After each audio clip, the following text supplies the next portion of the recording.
और आज हम दोनों एक बहुत ही अहम मुद्दे पर करेंगे बात करेंगे लोकसभा चुनाव के दूसरे चरण की। जी बिल्कुल, आपको बता दें कि 26 तारीख को दूसरा चरण हो रहा है, जिसमें 13 राज्यों के नाम शामिल हैं। कुल 88 सीटें हैं जिस पर मतदान होना है। और खुशबू, आज प्रचार प्रसार भी उसके लिए थम जाएगा। तो देखिए, फर्स्ट फेज में आप लोगों ने वोटिंग की तो बहुत अच्छी बात है, बढ़ चढ़कर दूसरे चरण के मतदान में भी हिस्सा लें। और अगर आप किसी कारणवश पहले चरण में अपना वोट कास्ट नहीं कर पाए और आपके राज्य में दूसरे चरण में मतदान हो रहे हैं, तो आप अपना वोट जरूर कास्ट कीजिए। इसके अलावा थोड़ी सी एक्टिवनेस जो है वो राजनीति में भी बहुत ज़्यादा देखने को मिल रही है। चूंकि आज प्रचार प्रसार थम जाएगा तो तमाम राजनीतिक पार्टियां ये कोशिश खुशबू कर रही हैं कि जनता को अपने पाले में किया जाए, और इसीलिए शायद अलग अलग तरीके के बयान जो सामने आ रहे हैं वो खूब सुर्खियां बटोर रहे हैं। एक एक करके बयानों पर भी बात थोड़ी सी बिल्कुल, बयानों पर भी बात होगी। और उससे पहले देखिए, आपको ये बता दें कि अगर इस चरण की आप बात करें तो इसमें दिलचस्प क्या हो जाता है, राहुल गांधी की जो सीट है वायनाड, और साथ ही साथ जो हेमा मालिनी की सीट है मथुरा, जो ये एक दो हॉट सीट है वो चर्चा का विषय रहेगी। और देखिए, उत्तर प्रदेश की 8 सीटों पर चुनाव है इस दूसरे चरण में, और बीजेपी के लिए खोने को कुछ नहीं, क्योंकि पिछली बार इसमें से 7 सीटें जो है वो बीजेपी ने जीती थी। तो आप समझिए कि बीजेपी के लिए जो दारोमदार है वो पूरा लगा हुआ है। और इसीलिए जैसा कि जिक्र रंजना भी लगातार कर रही थी कि बयानबाजी का जो दौर है वो लगातार चल रहा है। मंगलसूत्र वाले बयान पर जो पीएम ने दिया, उस पर प्रियंका गांधी ने कहा है कि भाई, मेरी मां ने मंगलसूत्र पूरे देश पर कुर्बान कर दिया, अपने पिता को याद करते हुए भावुक भी हो गई थी। तो अब बयानबाजी का जो दौर है वो लगातार चल रहा है। देखिए, बहुत ज्यादा ऐसे में महत्वपूर्ण हो जाता है कि लोकतंत्र का पर्व है, आप भी अपनी प्रतिक्रिया जरूर दें। देखिए, मतदान के जरिए तो आप अपना निर्णय देंगे, लेकिन फिलहाल हम चाहते हैं कि आप अपनी प्रतिक्रिया दें, खासतौर पर ये जो बयानबाजी हो रही है, क्योंकि एक पक्ष उसको खुशबू सही ठीक ठहराता है और एक पक्ष जो उसके विरोध में भी होता है। आप क्या सोचते हैं? सबसे पहले चूंकि आपने मंगलसूत्र वाले बयान का जिक्र किया, तो प्रधानमंत्री ने मंगलसूत्र का जिक्र किया था, कांग्रेस पर कटाक्ष किया था, निशाना साधा था। तो वहीं प्रियंका गांधी वाड्रा ने मंच से ये कहा है कि मेरी दादी ने, इंदिरा गांधी ने जंग में अपना सोना दे दिया था, मेरी माँ ने देश को मंगलसूत्र कुर्बान कर दिया है, तो हम ये कभी भी नहीं कर सकते। 70 सालों से देश आजाद है। तो आपको क्या लगता है, क्या कांग्रेस पार्टी ने ऐसा किया है? क्या प्रधानमंत्री का जो कहना वो सही है? Do let us know in the comment section. At the same time, आज सैम पित्रोदा का बयान जो सामने आया है विरासत कर को लेकर। देखिए, चुनावों के बीच जो टाइमिंग होती है उसमें वो भी बहुत ज्यादा महत्वपूर्ण होती है कि पहले एक बयान आना, फिर दूसरा बयान आना। हालांकि आप सभी को बता दें, अगर आपको नहीं पता है, कि विरासत कर को लेकर सैम पित्रोदा ने, इंडियन ओवरसीज कांग्रेस के वो अध्यक्ष हैं, उनका ये कहना है कि अमेरिका में जो एक विरासत टैक्स होता है, हालांकि लोगों को कंफ्यूजन थोड़ा सा ये हो रहा है कि जो हमारे देश में संपत्ति कर होता है वही सेम होता है। तो फिर क्योंकि कई सोशल मीडिया कमेंट्स में भी थोड़ी देर पहले पढ़ रही थी, इस पूरे मामले के सामने आने के बाद सब कुछ एक साथ हुआ, तो मैं थोड़ा सा आपको क्लैरिफिकेशन ये दे दूं कि जो वेल्थ टैक्स होता है वो हमारी कंट्री में जो संपत्ति कर होता है, विरासत कर जो होता है वो इनहेरिटेंस टैक्स अंग्रेजी में जिसे हम कहते हैं, वो बाय डिफॉल्ट आपकी संपत्ति पर लगता है। और जो आपका वेल्थ कर होता है वो जितना डिस्ट्रीब्यूशन होता है उसके हिसाब से टैक्स लगता है। अब उसको लेकर हालांकि कांग्रेस ने कहा है कि सैम पित्रोदा का ये निजी बयान है। जयराम रमेश सामने आए, उन्होंने कहा कि उनका पर्सनल थॉट है और पार्टी का इससे कोई लेना देना नहीं। लेकिन जैसे बयान आता है विपक्षी या तमाम जो पार्टी, बिल्कुल देखिए, आप कहने को ये कह सकते हैं कि आपकी पार्टी से कोई सरोकार नहीं है, लेकिन आपको ये मानना होगा कि सैम पित्रोदा जैसे इतने वरिष्ठ नेता है, वो उनका कहना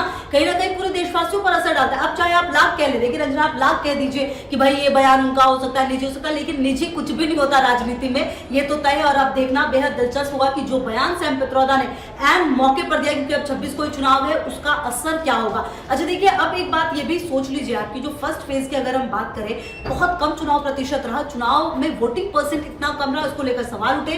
क्योंकि आज से पहले कहा जा रहा है कि इतिहास में कभी ऐसा नहीं हुआ कि जो पहला चरण था वो इतना ज्यादा ठंडा था। ऐसे में अब उम्मीद ये जताई जा रही है कि जो दूसरा चरण है, जो ये सीट है, उस पर प्रॉपर मतदान हो। और देखिए, मतदान का भी जो है ना बहुत फर्क पड़ता है। अगर ग्रामीण क्षेत्रों में बहुत ज्यादा मतदान होता है तो कहीं ना कहीं कांग्रेस खुश हो जाती है, शहरी क्षेत्र में ज्यादा मतदान होता है तो बीजेपी खुश हो जाती है। बहरहाल इन सब के बीच अब इंतजार होगा सिर्फ 26 तारीख का। बिल्कुल, और इंतजार इसलिए भी क्योंकि दूसरे चरण में, जैसे कि आपने जिक्र भी किया था, कई महत्वपूर्ण और हॉट और वीवीआईपी सीट्स इसमें शामिल है। लेकिन एक सीट जिस पर देश भर की निगाहें रहने वाली है, भले ही वो वीवीआईपी हो ना हो, वो है जम्मू कश्मीर की जम्मू लोकसभा सीट। वो इसलिए खुशबू क्योंकि 370 हटने के बाद, पूर्ण राज्य का दर्जा छीनने के बाद ये पहला मतदान है। हालांकि विपक्षी पार्टी को यह कहना है कि सरकार ने जबरदस्ती एक फैसला वहां की जनता पर थोपा है, जनता वहां पर खुश नहीं है। तो अब जनता सोचती कहती कि दूध का दूध और पानी का पानी हो जाएगा। अगर उन्हें सरकार का ये फैसला पसंद आया है तो उनके हक में वोट जाएंगे, और अगर वो विपक्षियों के खेमे में उनकी बात से सहमति जनता रखती है तो उनको वोट जाएंगे। तो मुझे नहीं लगता कि इसके बाद ये बिल्कुल भी खुशबू मैटर ऑफ डिस्कशन बचा रहेगा या टॉपिक ऑफ डिस्कशन रहेगा भी, क्योंकि मुझे लगता है कि देश में बहुत ऐसे मुद्दे हैं जिन पर बात होनी चाहिए, बजाय कुछ ऐसे कानूनों को जो ऑलरेडी लिए जा चुके हैं उनका अब कुछ कम से कम नहीं किया जा सकता। और उसके लिए एक पटल है संसद, वहां पर आप बातचीत कीजिए, लेकिन मंचों से जहां पर जनता आपको सुनने पहुंचती है, अपने मुद्दों के बारे में बात वो आपसे करना चाहती है, आपको सुनना चाहती है, वहां पर इस तरीके से जनता को जो बरगलाया जाता है, मुझे लगता है कि उस पर फुल स्टॉप लगाने का एक बहुत अच्छा तरीका ये होगा। बिल्कुल, और देखिए यही एक तरीका है जब आप मतदान करेंगे। और जैसे कि बात जम्मू कश्मीर की हो रही है तो आप समझिए बहुत ही सेंसिटिव इलाका, यहाँ पर चुनाव कराना किसी चुनौती से कम नहीं होगी, क्योंकि इलेक्शन कमीशन के लिए अपने आप में ये बहुत बड़ी बात है तमाम जगहों पर पहुंचना, इलेक्शन कराना, और वो भी बिना भेदभावपूर्ण। तो आज जब ये मतदान होंगे 26 तारीख को और जो नतीजे आएंगे 4 जून को, इससे पता चल जाएगा कि आखिरकार जनता ने, अगर आप पर्टिकुलरली 370 की बात करें तो उसे कितना अपनाया है। क्या सच में वहां की जनता ये चाहती थी, या फिर जनता के मन में अभी भी संदेह था कि नहीं 370 जो है उनके साथ गलत हुआ है वो छीनकर। तो इसका जवाब जनता जरूर देगी जम्मू कश्मीर की अगर सीट की बात की जाए। बिल्कुल, और बात एक और वीवीआईपी सीट का जिक्र हो रहा था। राहुल गांधी जहां से उम्मीदवार है, वायनाड में भी 26 तारीख को दूसरे चरण का मतदान होना है। हालांकि स्मृति ईरानी लगातार उनको घेर रही हैं कि वो तो वायनाड को भी छोड़ के चले जाएंगे। आपको क्या लगता है? क्योंकि स्मृति ईरानी में नामांकन करेंगे वायनाड के बाद, ये बेहद दिलचस्प होगा देखना राहुल गांधी के लिए कि क्या वो वायनाड में जब वोटिंग होगी उसके बाद वो सेटिस्फाइड हो जाएंगे और क्या वो नामांकन नहीं करेंगे। क्योंकि देखिए 26 तारीख ही है जो नामांकन का आखिरी दिन होगा, अगर अमेठी से उनको चुनाव लड़ना है तो ये बहुत ही दिलचस्प होगा 26 तारीख को देखना राहुल गांधी का। क्योंकि ये जो लोकसभा चुनाव 2024 के हैं, ये सिर्फ चुनाव नहीं है, ये सिर्फ जनता का फैसला, क्योंकि कई ऐसे बड़े मुद्दे हो गए खुशबू इस दौरान जहां पर केंद्र की सरकार को विपक्ष ने जमकर घेरा है कि आपने जिस तरीके से लोकतंत्र को खतरे में लाया, संविधान पर सब खतरे पर है, तमाम एजेंसियों के दुरुपयोग का, तो मुझे लगता है जनता जवाब उस पर देगी, चाहे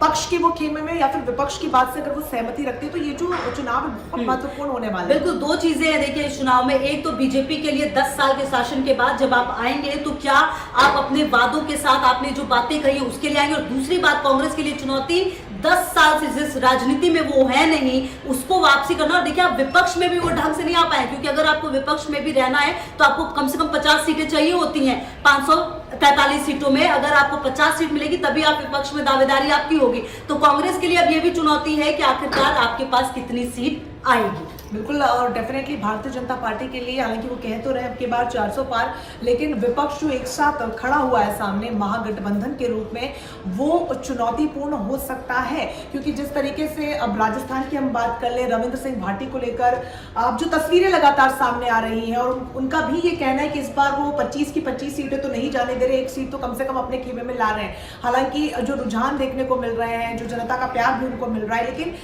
इस बार के मैं बार बार यही कहूंगी, इसीलिए जो इस बार का मतदान होगा वो दूध का दूध पानी का पानी कर देगा। फिर चाहे वो इंडिविजुअल पॉपुलैरिटी की बात हो, तमाम मुद्दों की बात हो, या फिर जो देश में बदलाव किए गए बड़े मंचों से कहते हैं आप सीए की बात कर लीजिए, या फिर वो क्लियर कहते हैं कि हम ये कानून लाने जा रहे हैं, तो क्या जनता उनका साथ देगी, या फिर जनता का मन जो है बिल्कुल शांत हो गया, और या उनके लिए पीएम मोदी जो है बिल्कुल नॉर्मल हो गए उनके लिए, ये भी देखना बेहद दिलचस्प होगा इस चुनाव के नतीजों के बाद।